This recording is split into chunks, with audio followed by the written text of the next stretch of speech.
Hi there, everyone, and thanks so much for joining us here on KXAN Live. I'm DuPree, coming to you from the KXAN Live studio here at 5 o'clock. We wanted to jump on and share the day's latest headlines and update you about the forecast, too. We'll get to that in just a moment, but first, we want to start with our top story.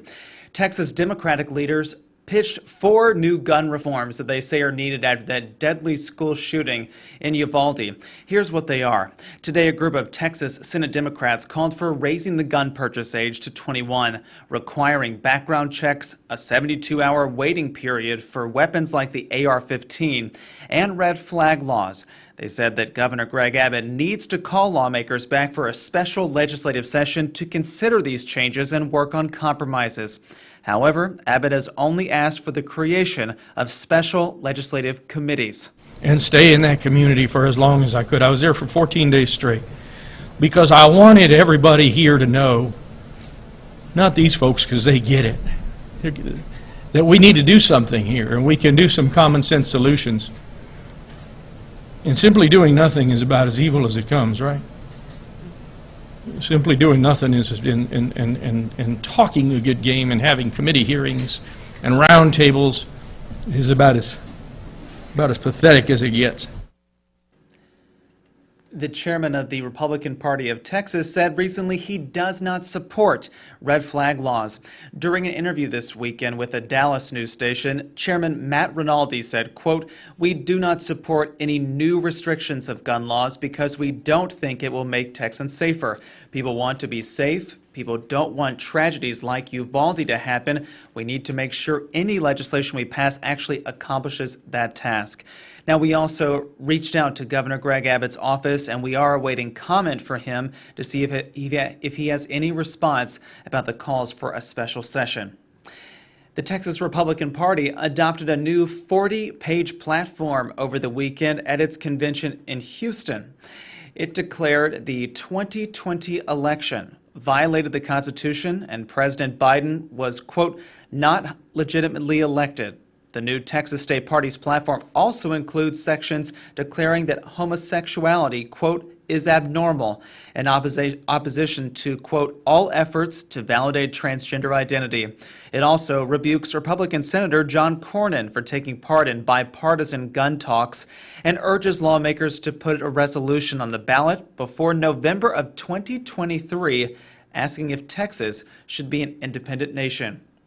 We have some crime stories we want to tell you about now. 2 people are dead after a shooting this afternoon in a northwest Austin neighborhood. This happened in the 8700 block of Bluegrass Drive. That's near Spicewood Springs Road and Loop 360. Police say both victims are men in their early 60s. They're calling the deaths suspicious and say the investigation is ongoing.